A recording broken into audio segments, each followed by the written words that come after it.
Sa taliabot nga Mayo 1 atol sa Labor Day, di lang kadtong mga naghupot og dagkong posisyon sa Cebu City Government ang gikatakdang pasidunggan ni Mayor Mike Rama apan lakip na kadtong naghupot og labing ubos nga posisyon sa gobyerno. Iyang gimanduan si City Administrator Susain Ardosa nga tun-an pag-ayo kung kinsa kadtong angayan makadawat og Mayor's Award karong Mayo 1, labi na kadtong dako og natabang aron mamintinar ang kalimpyo sa syudad. Iyang gikalipay ang bag-o lang natapos nga 11th citywide clean-up drive tungod sa pagtinabangay sa mga trabahante sa gobyerno aron lang malimpyo ang mga kasapaan sa dakbayan. I want to award, that I've already told Susan, mga laborers, bottoms up ang selection so that we would be able to have the best loader, the best, and these are all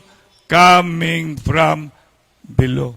Because nothing goes up if it did not start below. Kunya, pakpakan ninyo. Ay mo katuo, hala, biyaan ta sa mga empleyado. Kita na lang mang limpyo, biyaan ta sa ato ang mga ordinary nga empleyado. Kinsa may mang limpyo sa sapa, kinsa may mo recover sa 3-meter easement, kinsa may mo hatag og manpower.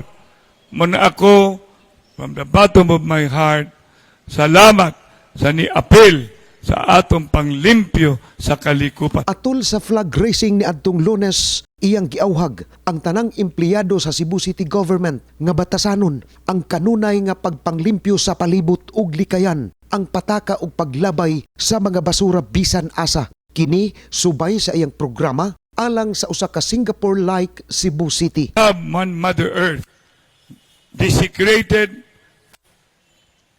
prosecuted, destroyed. We must bring this responsibility now while we are still all alive, so that our children's children dili tadludan ang ato ang lungon, dili yatakan ang atong museum, kay wala tay napuhat sa nahitabo sa ilang kinabuhi nga dili na to kalimtan na atay threat sa kalikupan didto sa kabukiran, na atay threat sa kalikupan dinhi sa kapatagan, og na atay threat didto sa lapyahan kung dili na to atimanuna hinaut-unta buhi pata na dili ta maapil na mahimong biktima sa atong buhay pagkabuot ug walay pagpakabana ug pangilabot. Gipasalig ni Mayor Mike Rama nga ubos sa iyang administrasyon, walay bisan usa ka empleyado ang mapihig kung dili angayang hatagan og patas nga pagtagad. Kini ang balita. Rey Pasaporte, Cebu City News.